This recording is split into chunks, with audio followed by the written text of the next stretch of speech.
Hi, my name's Elena. I'm Mia. I'm Natalia. I'm Bella, I'm Evelise. and this is our Readers Theater Dear Listener from Faith Assembly of God, Orlando, Florida.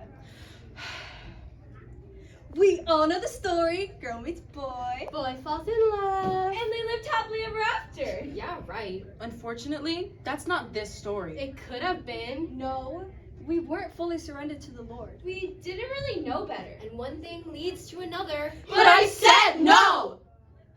That moment was when I truly started to grieve. Silence was a killer. Ignorance was a thief. Denial was her first stage of grief. Sonia Parker once said, "When you love someone, you don't hurt them on purpose." He loved me. Let's pause for a moment. It's unfortunate. I couldn't bring myself to believe what truly happened to me because He said he loved me. Jesus, fully man, fully God, gave up his life not just for me, for him too. It took days, Weeks. Months. to even speak to someone about what could have possibly, maybe happened to me. And when she did, She realized something. Sonia Parker was right. her blood started to boil.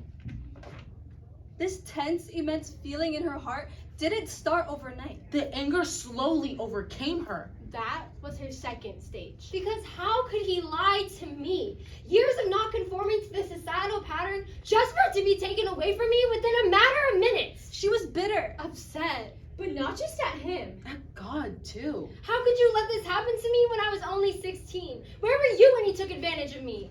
But God is mighty. He was patient with me. He wouldn't let the anger overcome me, and there was no way he was going to let a boy silence me after he forced himself on me. However, I begged and I pleaded with Jesus to help me forget about what happened to me, to erase the memories. To erase the feeling. Addiction, the fact or condition of being addicted to a substance, thing, or activity. I developed a bargaining addiction. It was pretty bad, I guess. My third stage, but unlike denial, I knew the truth. You just refused to face it. 1, 2, 3, 4. 5. On and on and on. I just kept telling people close to me, ranting and confiding. It worked for me. No strings attached. I would just let it build, brick By brick, by brick, until it bubbled up. Then I'd tell someone, but bargain my way out of everything, of course.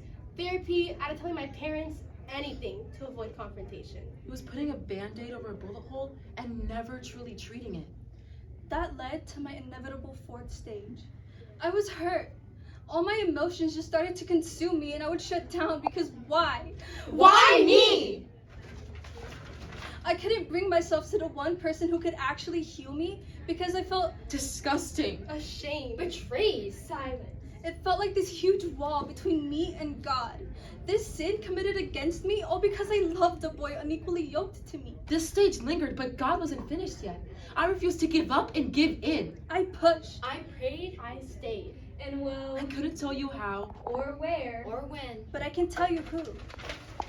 Acceptance was my final stage. I took the steps I needed to talk to the people in my life. I was no longer fighting to rewrite my story. Because God already wrote it. His blood already cleansed His me. name already claimed it. So now We share it. I no longer carry that shame because of His name. And his blood. His love is patient. Jesus is his name. So, dear listener, it's not too late to share your story too. Because your fate, just like mine, has been renewed. Thank you.